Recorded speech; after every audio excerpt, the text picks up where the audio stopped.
Hello, and welcome back to Spaces or Laces. I'm your host, Jeff Meyer. Today, we're going to start off with a light 'em up segment of college and NBA basketball. First and foremost, let's talk about Rick Pitino. He has finally been terminated from the University of Louisville after some might say, this is a long time coming, considering the scandals they've had now at Louisville revolving the basketball program. But to touch on what currently is going on with the whole Louisville situation, it apparently was acknowledged by the university that through their sponsorship of Adidas, they've been funneling money to bring in top recruits in the country, which makes sense because Louisville is in the Midwest. I don't know who the hell wants to go to Louisville to go to college when there's so many great universities out there. But when you're paying kids upward to $100,000 to come in, wear that Adidas brand, increase your brand itself, and pay kids to do that, you're going to go to those schools. There's been speculation of other universities and schools that have been doing this. I'm sure the story is developing as we speak right now. But from what I've seen on the internet, sources are saying it was Brian Bowen, an McDonald's All-American that was paid somewhere around $92,000 to come in to Louisville to play college basketball. Great player. He's going to be one of those one and dones, but apparently Louisville has also suspended him. So we'll see what goes on, because I'm assuming he's going to be suspended for the whole entire year, which means he's going to opt out of college and try to go to the NBA draft. But that's risky business. I don't know how many NBA teams are going to take a chance on him without seeing any college film, have him develop from a year. Coming straight out of high school, I mean, obviously many people have done it. Kobe Bryant, LeBron James. There's people that do it. I don't know if he's on that in that upper echelon or whatever that those kind of players were. But apparently Louisville's in trouble. This isn't the first time Rick Pitino's been in the spotlight with issues. A couple years ago, he paid a lady for an abortion. He had an affair on his wife.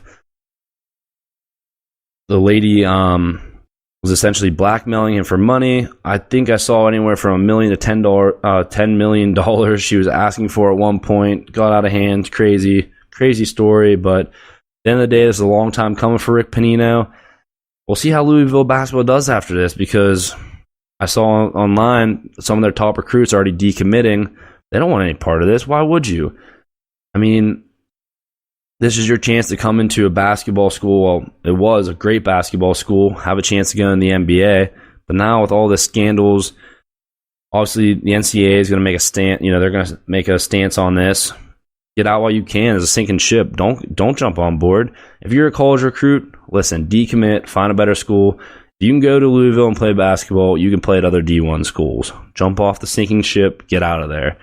But I don't know. It's kind of crazy, but Louisville basketball has been a premier basketball, team for the last 5 to 10 years, and we'll see how this affects them going forward. But this is going to have a major impact on recruiting, on their chances to bring a national championship home to Louisville. I think the next 5 years, Louisville is going to be a shithole, but we'll see how it plays out. Because maybe they'll pull Penn State, and this won't affect them much, and they'll be back in the top 10 within no time. But switching gears to the NBA, I have to light them up. I have no interest in watching the NBA this year whatsoever. None at all. So the Cavs now bring in D-Wade. So I wrote this down real quick because it's mind-blowing. I just didn't want to get it any wrong. But the Cavs now have LeBron James, D-Wade, Derrick Rose, Isaiah Thomas, Tristan Thompson, Kevin Love, and many more who can all play basketball. What is that there? 4 people who've won MVPs? Off the top of my head, I'm not sure, but there's at least 3 there who's won NBA MVPs, won, world championships. It's unbelievable. It's not fun anymore. Then for the Thunder, you have Melo, you have Russell Westbrook, you have Paul George, and obviously you have Golden State and what they, Kevin Durant, Steph Curry, Klay Thompson. It's not fun anymore. This is basically, so I understand why the Cavs did it. You got to load up. If you want to beat Golden State, you better have the best fucking team in the world, because Golden State's unbelievable. But it's so silly, so stupid. If I'm an NBA fan now, I'm so pissed. So what are there, 4 teams to watch? The Cavs, Thunder, Spurs, Golden State. Who else are you going to watch? Not many teams. Until the playoffs, it's stupid. It's bullshit. I'm just very, very happy that I'm not very invested in the NBA. Because if this was the NFL and they're putting together these super teams and having this monopoly over the league, I'd be pissed. It wouldn't be fun to watch. But I don't know. I don't know if the NBA is just trying to... I'm surprised they didn't block it. It was a couple years ago. I can't remember the trade, but they blocked someone from... Maybe it was Chris Paul. Chris Paul to the Lakers. They blocked the trade. I don't know how the NBA is letting these super teams develop. They obviously think it's in their best interest because money talks, shit walks. They're letting this happen. I guess I'll tune in next year to watch the Cavs and Golden States in the NBA Finals. I'll tune in. But until then, not interested in the NBA. Not at all. There's no reason to watch. It's silly. It's stupid. I don't care. I'm not wasting my time watching the Cavs beat some team by 40. D-Wade, LeBron, just having fun. Like, I don't know. Like, basically, to me, the NBA is just going to be pick-up basketball. These dudes are going to go out, play half the game, win by 40. I'm not really sure. I don't even know how to speak, like, honestly, to talk about it. Like, it's honestly unbelievable. When you have the NFL, where you only have 2 unbeaten teams left, you've seen major upsets last weekend, a lot of home dogs winning. Then you got the NBA, where honestly, it's a fucking joke. It's not exciting, it's not fun. But I had to bring it up. The NBA is bullshit. Like, honestly, fuck the NBA. I've had a lot of my friends who are huge NBA fans literally say these exact words. They're like, well, looks like we'll watch the NBA Finals next year because that's all I'm watching.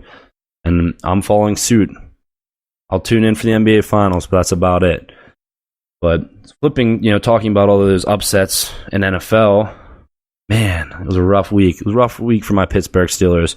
I'm wearing an AB jersey because he was the only one who showed up last weekend. A lot of controversy, a lot of things about the national anthem, politics, all that stuff. I want to stay away from that. Not my area of expertise.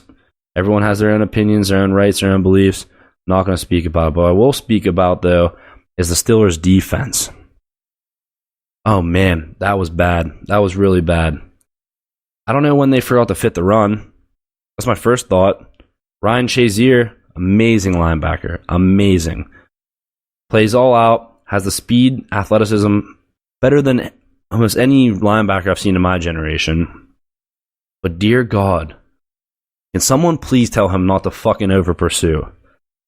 If anyone knows football and watched the last play of the game when they scored that touchdown, that was Ryan Shazier's play. He was on the backside. It was a run, looking from on the defense side of a ball. They're running left. All right. You got to flow with the line. Be there for the cutback. And guess what? He cut back, but Ryan Shazier over-pursued, and he was out of place. And all that athleticism, all that speed couldn't make up for bad football IQ and not being the cutback man. Because listen, that's one thing that's crazy between high school and college football, let alone the NFL. Once you get out of high school, honestly, basically the way high school boils down is the team with the better athletes and the better football players are going to win. There's sometimes upsets happen, sometimes there's a little better coaching, but if you have good coaching and better athletes, you're going to win 95% of the times. Start getting the NFL, get college and the NFL. It's assignment football. Every single person on the field has an assignment and a job for every play. And if you blow assignments, people are going to score and you're going to lose. And right there, Ryan Shazier, with all his athleticism in the world, over-pursued, didn't play assignment football, and they scored, won the game in overtime. I mean, there's a lot more things to talk about that game. The blocked field goal, honestly, as a fan, I know a good bit of football knowledge. I know most of the rules. I thought it was a safety. But once they explained it, it makes sense. He didn't have possession. I heard a lot of people arguing, saying, well, he palmed the ball, he had possession. Listen, that's not possession. If you watch it in real time, he dove. When I say he dove, I'm talking about the punter for the Pittsburgh Steelers. When they're in the end zone after the holder stripped him at the 1 yard line, preventing the Bears from scoring a touchdown. The Pittsburgh Steelers punter dove and straight batted the football in the end zone. Because listen, I'm not mad at what he did. It's a smart football play. You save points. That should have been a touchdown. You made a smart football play to prevent a touchdown. I like it a lot, but I thought it was a safety. But after after hearing their decisions, the rules, unfortunately, I believe they made the right call. A lot of people disagree. A lot of people think it should have been a safety, but that's not the rules. That's not how it played out. But there's a lot of things in the game. I mean, I remember playing football. We used to some games have the first play of the game. All right, we're going to set the tone for the game. We're going to come out, deep pass, or run the ball right down your throat. We usually had a game plan, a couple plays we're going to start off the game with, and especially when you get to college and NFL. I think the first 20 plays on offense and defense are scripted. I'm not sure in the NFL. I'm assuming it's the same. Actually, I know it's the same because I listened to Tony Romo announce this weekend. He said that in the Bengals-Packers game. He mentioned how, okay, we're going off script now. The first 20 plays are over. Both teams are adjusted. They see what they want to do for the day. They're going to, adjust forward. So the first 20 plays are scripted. And the reason why I bring this up is because the first play of the game, the Steelers go deep to Martavis Bryant. If Bryant catches that ball in stride and scores a touchdown, the whole game is shifted. That's one thing that makes me mad about people who don't understand the momentum shifts of football and how things play out. You'd be like, oh, well, they lost in overtime, this or that. If he scores a touchdown on that first play of the game, they're not losing in overtime. There's no question about it. Honestly, the Steelers probably win by 21 points. Because just like anything, a chain of events in life and games and stuff like that, everything's different. He scores that touchdown the first play of the game. Juju Smith probably doesn't drop that punt. I think it was Juju. He was in the punt return who dropped the punt, and the Bears got that gift on our 30-yard line to set up their first score of the game. Everything's a chain of events. So the Steelers, to go out and set the tone for the game, they dial up the deep ball. Bryant dropped it. Ben slightly overthrew it, but guess what? You're a professional. Make that play, make that catch. You have to. Catch that ball, you're up 7-0. The whole game's different. But just talking about fitting the run, there's a lot of college football this weekend, a lot of NFL football I've watched. What happened to fit in the run, assignment football? I just saw all weekend a lot of people out of position, not making the proper plays. And it's very disheartening to see, my team, the Pittsburgh Steelers, looking like shit on defense. I don't even know, was it 250 yards rushing they gave up? I can't tell you the last time the Steelers let up that many rushing yards on defense. My entire life, the Steelers have been known for two things: stopping the run and running the football. If you can successfully stop the run and run the football in the NFL or college, you're going to win games and you're going to win championships. Unfortunately, the Steelers this year haven't stopped the run and they haven't established the run game. So I'm very, very scared. I heard a lot of people talking, what are you more scared of, the offense or defense? In my opinion, hands down the defense. You have the talent on offense, it'll eventually click. I was way wrong with my prediction early in the season that Le'Veon Bell not being there for training camp and the preseason would make any difference. It's very, very, very... It affected the offense very much. There's no doubt about it.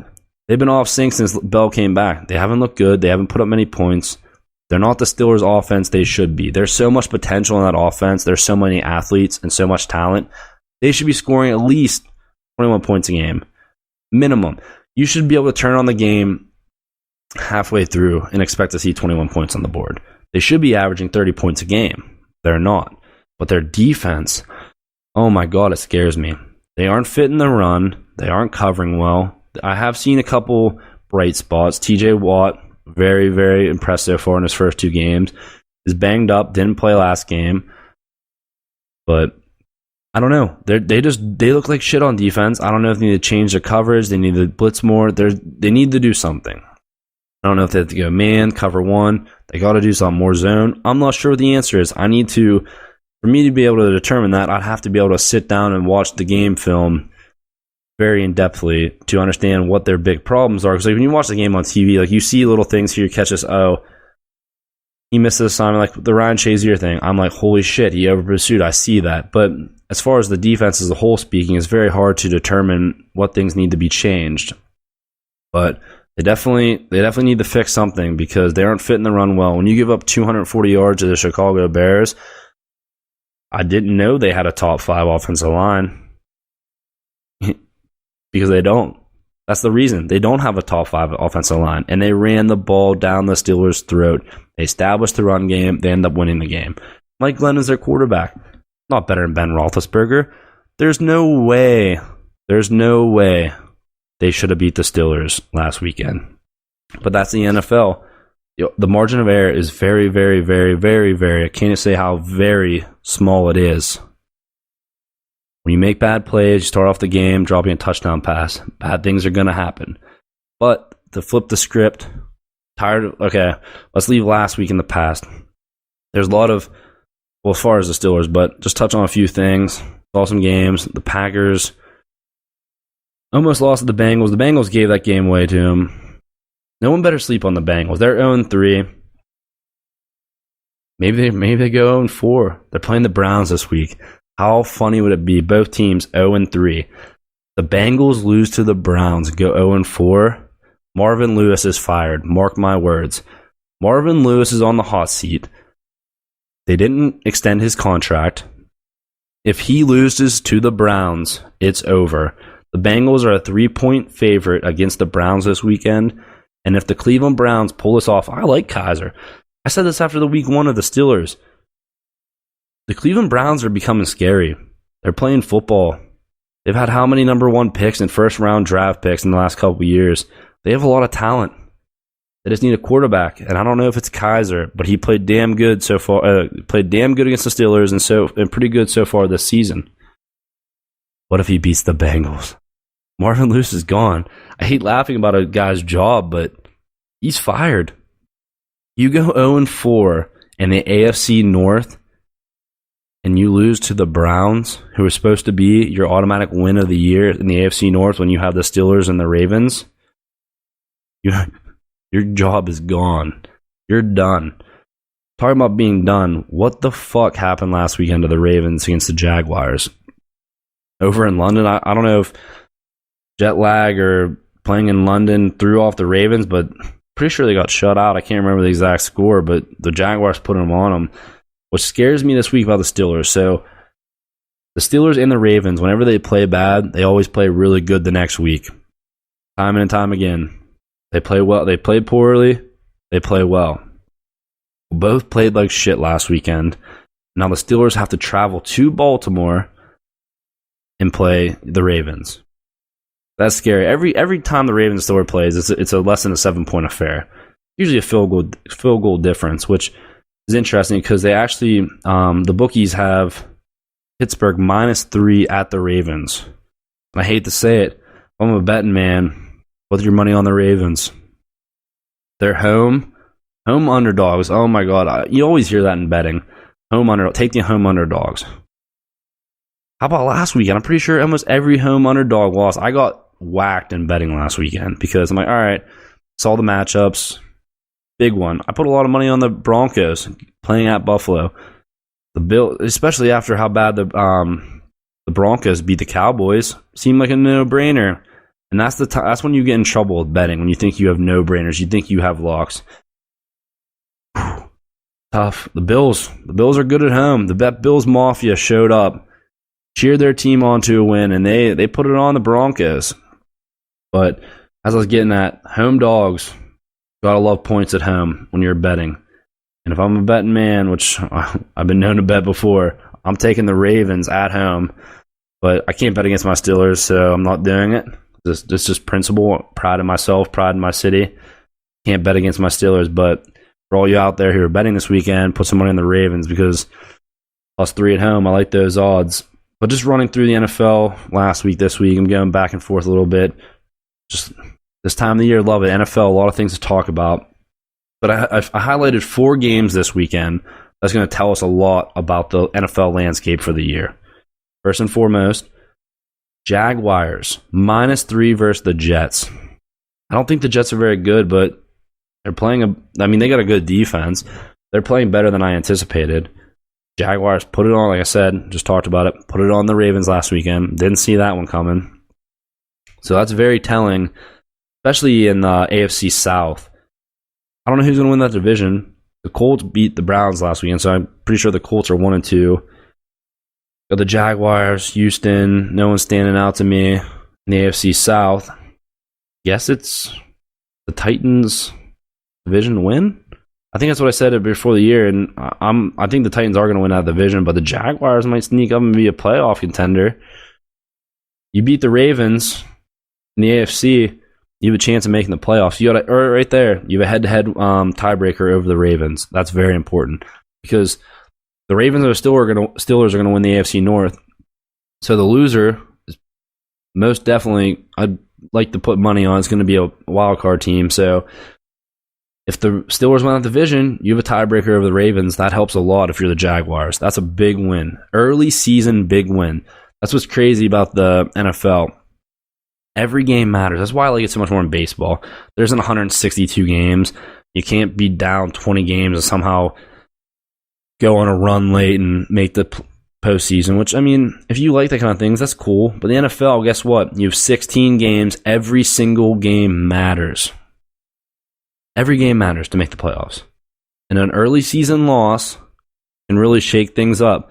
But I will say that with talking about early season losses, if you're the Steelers, losing one to the Bears at Soldier Field isn't that bad. Could have lost an AFC matchup early in the year to a lesser opponent. I'd much rather, be one of the weaker guys in the NFC than an AFC matchup. But talking about those 4 games, Oakland and Denver. Oakland is +3 at Denver.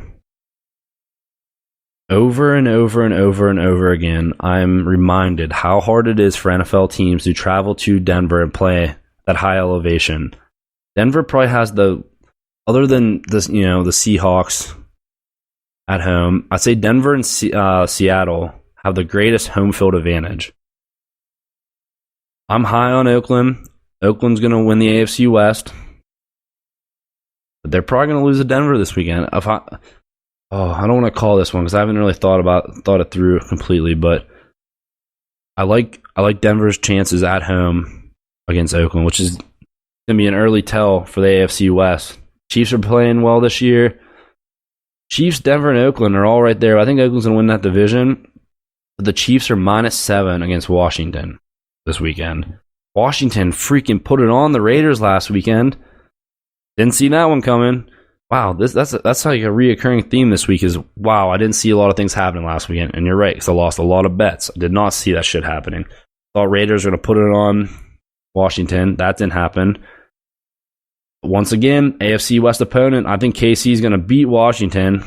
I'd be surprised if they didn't, but currently they're a 7-point favorite right now. So betting-wise, I'd probably be leaning towards Washington +7.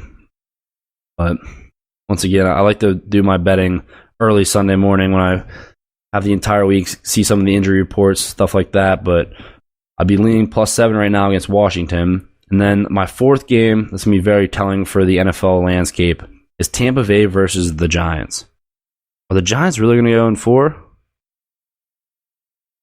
I'm confused. I'm very, very confused. Are the Giants that bad? Tampa Bay's been playing pretty well this year. They're a 3-point favorite against the Giants. I'd probably have to take the Giants in this. I can't see Odell Beckham and the New York Giants, the New York football Giants, going 0-4 in the NFC East. They go 0-4. They're not winning that division. Not when you have the Cowboys, Washington, and the Eagles. And the Eagles are playing pretty damn good right now. Just shout out to that kicker, a 61-yard field goal, game-winning kick last weekend for the Eagles. That's a huge kick. Rookie. The hell of a fucking kick, man. But I don't see the Giants going 0-4, but that's a very interesting game for the NFC. Buccaneers, Giants. Could have playoff implications, but Giants go 0-4, man. They're not making the playoffs. Statistics wins a lot in football, and you go 0-4, you're not making the playoffs. But just want to go back to college football a little bit and talk about some technique and defenses and stuff. And One thing I thought was really interesting, I got a lot of things to say about the Penn State-Iowa game. Pretty sure I called it, if I remember correctly. Said Penn State was going to win, but watch out for an upset by Iowa. Exactly what happened. My biggest takeaway from the game was Wadley. That running back from Iowa is phenomenal. He might be the second or third best. I still think Barkley is the best running back in the country. But Wadley, the dude from LSU, they have to be the top 3 running backs in the country. You give him the ball at Wadley, he is fast. He's going to make plays. He's a wow factor kind of guy. I literally wrote that down in my notes after watching the game. Wow. Wadley can make plays. When he caught that pass and toasted everyone to the end zone, it was like a 5-yard catch. Took it 70 yards to the house, jumped through and over kind of 2 guys, defenders, for the touchdown. Wow. He's a wow factor. And then I like when he scores that touchdown at the end of the game, did it like a professional. I guess he high-stepped in the previous week and got shit for high-stepping after scoring. Went over, gave it straight to the official. It was funny because it's kind of like a cocky dick move. He's kind of like mocking, getting in trouble essentially for high-stepping. But I like it. Hand the ball to the official. Act like you've been there before. I like it. Solid move, Wadley. But damn, you look good. But talking about fundamental football is how I was saying about like fitting the run earlier with the Steelers and their defense. Can no one in college football fucking step in on a field goal? Like, that shit is literally middle school. When you're kicking extra points in middle school, everyone's like, oh, step in, lean in, no one beats you inside. Anyone who knows football is told that since they're like 10 years old on extra points and field goals. Step in, no one beats you across your face, step in. There was, 2 blocked field goals in the Penn State-Iowa game? Like, dudes are just running right across guys' faces, diving through the line. One thing I thought was interesting, though, I don't know how Penn State didn't get a penalty for the one time, because the guy on defense clearly jumped the center. I know in the NFL it's not allowed. I guess in college football you can jump the center if you don't touch them. I'm guessing that's the rule, because they didn't throw a flag, which I was very surprised with when I was watching the highlights and everything. It's like, I watched the game at a bar Saturday night, and you don't really... It's fun watching a game at a bar because people get really into it, but you don't really see the finer details. So today before the podcast, I went on, watched the highlights again, made some notes, just things I thought about the game. And one thing I wrote in big letters here, step in, because those fucking offensive linemen on the field goal block team or the field goal team had dudes running right across their face and blocking field goals. That's points. That's easy points. You can't have field goals blocked if you want to win games. Honestly, I hate Penn State. Hate the Penn State call, but hats off to you. At Iowa, tough place to play. You and Iowa always are field goal, difference in the game. Same is true this weekend. But you stepped up. You made the plays when necessary. You drove the length of the field, being down in the fourth quarter. Game on the line. Couple seconds left. McSorley makes that throw. That's big-time football. That's how you go to a national championship. I hate Penn State, would hate to see Penn State in a national championship, but that's the kind of plays you have to make if you're Penn State, because you're in the same conference as Ohio State, Michigan, Iowa, Michigan State, Wisconsin. You have to make those big-time plays. Listen, it's one of my catchphrases. Big players make big plays in big games. And guess what? McSorley made a big play in a big game as a big-time player. Like, you have to make those plays. You want to make the national championship? You want to win the Big Ten? You got to make those plays. You got to win at Iowa. Down, fourth quarter, come back.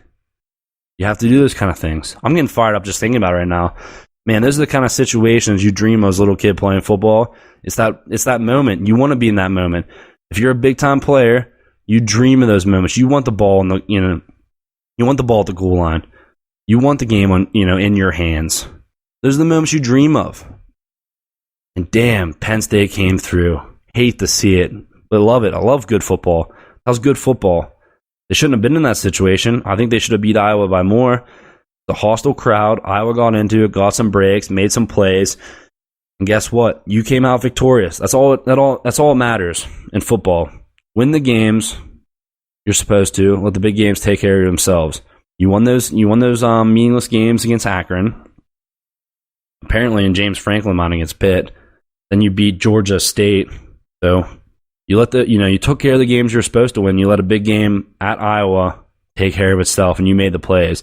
But oh man, I just get riled up. But yeah, definitely taking away from that game though. That Walden guy from Iowa, hell of a player. McSorley, don't think he's the best quarterback ever, but he's turning out to be a pretty damn good college one. He won't transition in the NFL. He doesn't got an NFL game. He doesn't have the size, the arm talent. He won't be an NFL quarterback. But you know what? If all things go right, he could guide this Penn State team to the playoffs and maybe a national championship berth or maybe victory. He's a good college quarterback. When you have Barkley running back, makes it a lot easier though. But yeah, there's a lot of things with that Iowa-Penn State game. That's fun. But if you're Penn State though, if you're a Penn State fan though, you got to be a little worried now about OSU and Michigan because they're a lot better than Iowa. And it took everything from every player in your team to beat them. But talking about my boys in blue then versus Purdue, a little nervous at first, but Purdue wasn't on the, not in the same category as Michigan. Big Blue. First thing I want to touch on, as far as the Michigan game, Jim Harbaugh and Urban Meyer agree on something. This is hilarious to me because I didn't think they'd ever agree on anything. I thought they were like hated rivals and stuff like that, and were just respectful of each other. But they both came out, or Jim Harbaugh came out publicly and said basically Purdue's locker room sucks. There's no air conditioning. It's like the 1920s. They had like athletic training tables. Looks like they're from the 1920s. And Urban Meyer backs him. He's like, yeah, there's a lot of locker rooms in the Big Ten that suck, especially when you have Purdue. You're getting like $50 million off of their Big Ten network contract, and you can't have a decent locker room. Come on, it's Bush League. It was so bad that the Michigan players were told to go back on the bus to sit in some air conditioning before the game and shit like that. That's crazy, but I mean, if you're the home team, fuck them. It's the whole point of having home field advantage is like, all right, we're going to sit in the nice 70 degrees air conditioning when it's 90 degrees outside. You guys can sit in the 110 degree locker room. I mean, that's poor sportsmanship, but hey, you're the home team. You can do those kind of little, gimmicks and shit, especially when you're Purdue. You're not going to beat Michigan. You're far less, talented. But talking about talented, John O'Korn made some plays. I was very surprised. And it's funny because I wanted to talk on Spaces or Laces about this. I actually played John O'Korn in high school. Let's see. Let's go back down memory lane here. 2010, I was a senior in high school. He, at that time, was the starting quarterback of Huntington. He was a sophomore. This is some PA stuff. But they came in, played us. He was very talented. He was a sophomore. But he was young. He ended up throwing 2 picks. My one friend from high school. It's so funny. We always joke about it today. It's like, hey, our boy Adam picked off the starting quarterback at Michigan twice in our game in high school. It's just so funny because, he was a good high school player, but you pick off a dude who's starting at Michigan in the Big Ten for a big-time program. It's just so funny. But yeah, John O'Korn couldn't beat Forest Hills High School back in 2010, but apparently he could beat Purdue, which is kind of funny. But yeah, a little bit about John O'Korn. I knew of him growing up because of wrestling. He wrestled with my friend a couple of times, stuff like that. Played football, played him in high school in the state playoffs. Fortunately, John O'Korn, you couldn't beat Forest Hills High School. Beat you guys 25-12, something like that. A friend picked you off twice, so good for you. You can beat Purdue, but you couldn't beat Forest Hills High School back in the day, which is hilarious to me. Just want to talk a little shit, but obviously he's on the bigger and better things in high school football because any of us would give anything to be the starting quarterback at Michigan.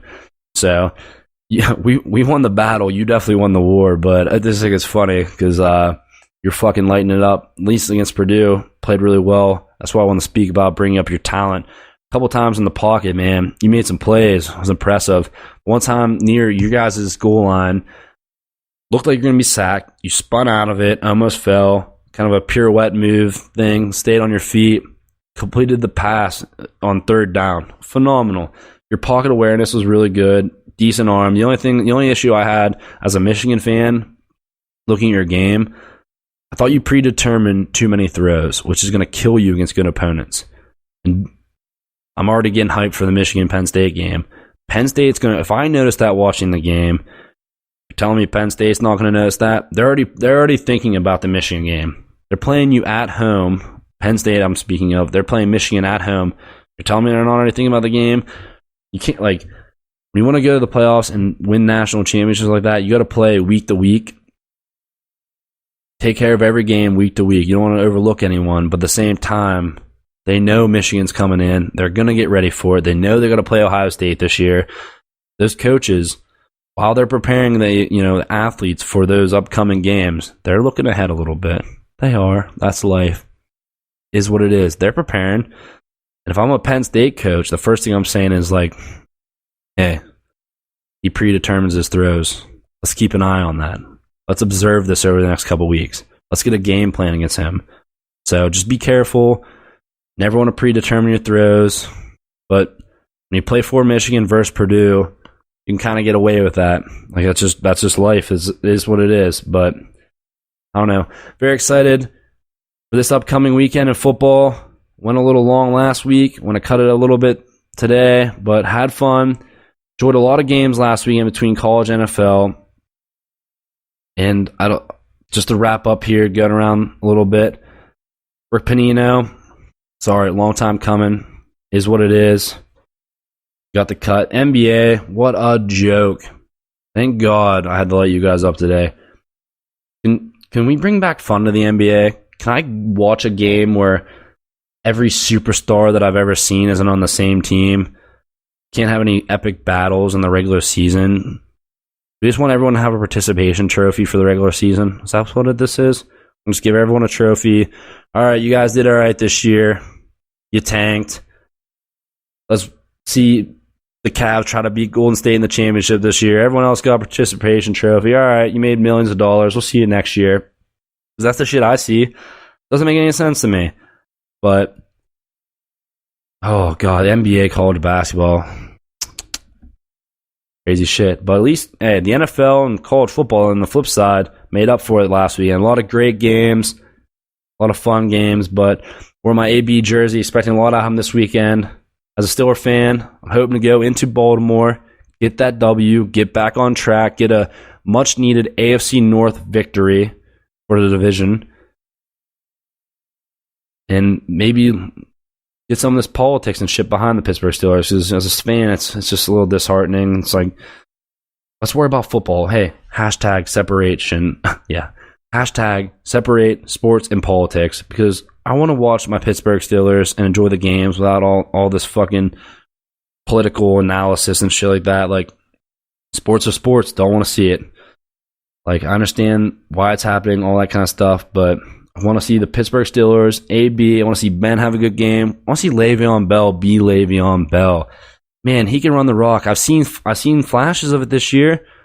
I saw him do a little bit, but he doesn't look like he did last year completely. And I can't wait for Bell to get back in prime form. Hopefully he starts mid of the season here, starts getting in that rhythm again, starts grinding out games, having fun, get ready for the postseason, because this is the Steelers in their Super Bowl window here.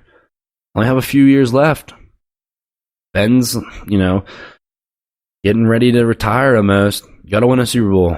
Now's the time. Win it. I want the team to start clicking, the defense to step up, fit the run, make the plays, quit fucking around on defense. That's one thing that's kind of, disheartening with Ryan Shazier. That dude makes plays I could only dream of making as a football player with his athleticism. And you see it sometimes. You're like, holy shit, how is he physically as a human able to make that play? Blows your mind. But because of that gift, unbelievable gift, he gets sloppy sometimes. He just thinks his, speed can compensate for making bad decisions and poor reads. Guess what? The NFL, those guys are pretty quick too. You can't always make up for it with your speed. Play smart, stay in your lane, make the plays, fit the run. Ryan Shazier, please. You're too good of a football player. I hope you make the Pro Bowl someday. Maybe this year. I don't know. But listen, fit the run, make the plays. And unfortunately, shout out to Penn State. Guys had a hell of a game against Iowa. I got fucking really pumped there thinking about it during that segment. I was all in. God, I hate fucking Penn State. But you guys played a hell of a game. Hats off to Penn State. I know all my friends out there, Penn State fans, are like, holy shit, I can't believe Jeff's even getting many props, but is what it is. When you ball out like that, you win a tight, close game against Iowa. At Iowa, you deserve it. And Michigan, keep doing you. Get ready for that Penn State game. Because I know what the outcome is going to be. Go blue all day, baby. But this is Jeff here on Spaces or Laces. As always, hit us up on S-Bound Sports at Jeffrey_T_Meyer, Meier. Hit us up on our voicemail, 1-412-330-1512. We're looking for some hot takes. All I know is you guys have been giving us some weak shit. You know, we get these voicemails and nothing to brag about. I mean, it's kind of weak. We want to put it on the air. We want to, you know, have some friendly banter, have some things to talk about. But we aren't getting anything right now. Nothing worthwhile playing. I mean, we've been getting some stuff, but nothing to, you know, nothing worthy. We'll say that. Nothing worthy. But, you know, hit us up. Check us out on Instagram, Twitter, YouTube, Apple, iTunes Music, all that good stuff. We're on everything. The Southbound Sports Show, Spaces or Laces. Check us out. You know, we're trying to do a lot of things here. All I know is you guys need to check out Matty B's rant about Florida State. I should have plugged that earlier. Matty B is a huge Florida State fan on the Big Show went off Tuesday about the Seminoles and their current situation with coaches. I listened to it yesterday, and I got a kick out of it. He got fired up. It was funny, but true. That's what you got to love. When someone gets fired up, knows their football, you know, he's a football coach, going after some of the coaches, got fired up, loved it. But, well, check us all out, and I'll be back on next Thursday. This is Jeff here on Spaces or Laces. Over and out.